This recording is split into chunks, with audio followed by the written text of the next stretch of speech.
To enable or disable trust agents in Samsung Galaxy S9 or S9 Plus. Open Settings. From a home screen, swipe up or down from the center of the display to access the apps screen.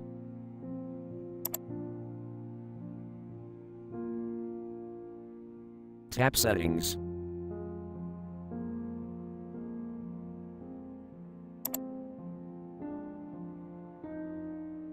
Tap Lock Screen and Security.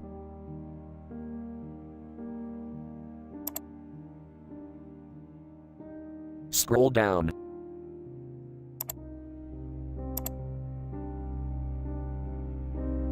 Tap Other Security Settings.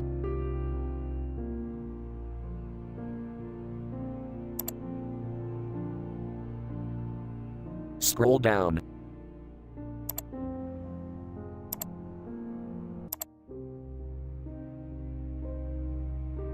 Tap Trust Agents.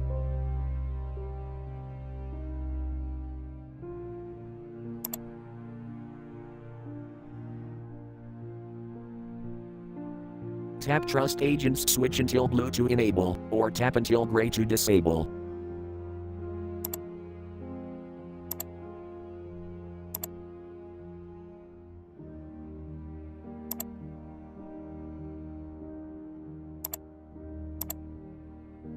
Thank you for watching. Have a nice day.